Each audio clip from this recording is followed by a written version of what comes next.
Hey everyone, it's Rick Carson. We're at NAMM 2025, and I'm sitting down with my good friend Mike. How long do you think that we've been internet friends?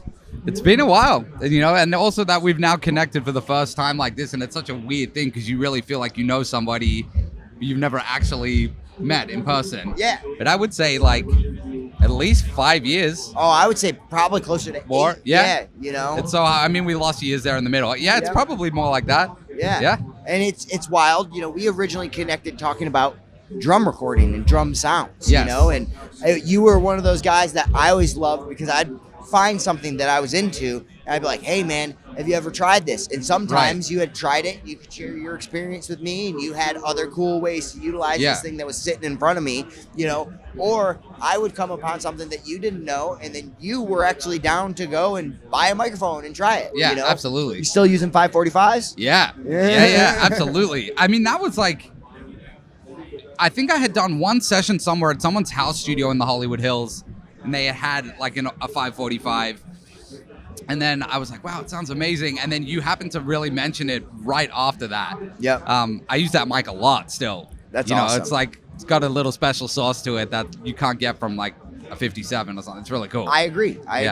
So, this year, NAMM 2025, what's your favorite thing that you've seen? Honestly, this booth, I walked in yesterday. I did the whole rounds. This by far was the coolest thing. No bias or anything. I was just like, this is cool. I appreciate everything you're doing. It's so creative. I just think like you're thinking a bit outside of the norm of another plugin that does X, Y, and Z.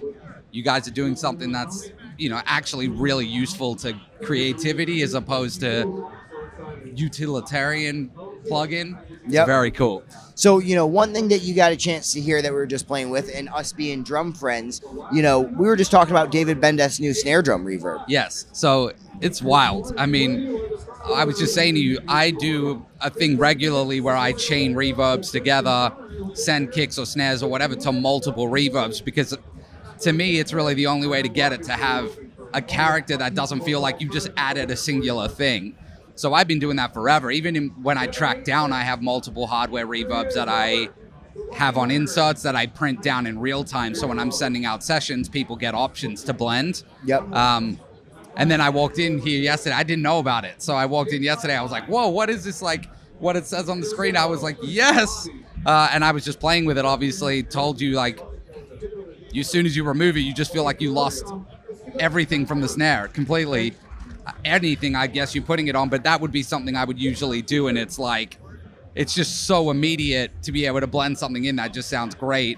That extras fader is like, man, really, really cool. Well, as someone who I really hold in high esteem for their work, not only drum mixing, but being able to actually capture a drum set, which is a fine art, Yeah, absolutely. That just, warms my heart. It's really cool. Yeah, I'm not just saying that, anyone. Like, it's cool. I immediately I was like, I think I can get rid of that part of my template now and just load that as that. That's just going to be the thing.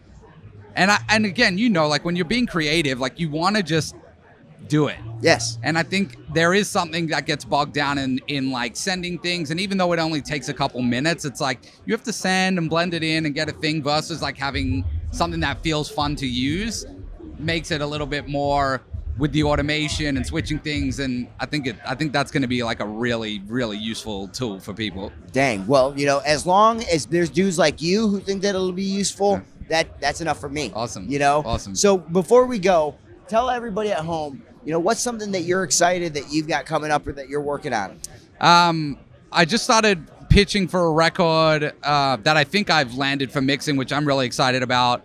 I can't talk about it yet, but will be like a hard rock thing, which I'm psyched about. I have notoriously been someone that works on a lot of pop music and top 40 things, but my like core and teenage years and whatever are like listening to like hard rock and metal and all that kind of stuff. So still when I hear that, I feel like a part of me lights up in a way. So having the opportunity to work on some stuff like this is really exciting. So all this stuff will be in high rotation on that.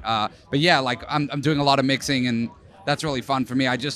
Being a musician and being somebody that then hears something for the first time, really like, that's where I feel excited. I like not knowing what I'm listening to or what I have to do. It really makes me react quickly. My like musician instincts kick in. So yeah, lots of mixing stuff and obviously the normal session routines and things that I'm doing. But you know, I got some new pre's and some new gear and always trying to mess around with weird stuff that you know, maybe this will do something great. So yeah, just trying to be as creative as possible. Well, I'm excited to hear the new stuff that you find. You know, Awesome. anything that blows up a drum set. Yes, Please absolutely. let me know. Yes. Awesome. Awesome, dude. Thank you. Yes.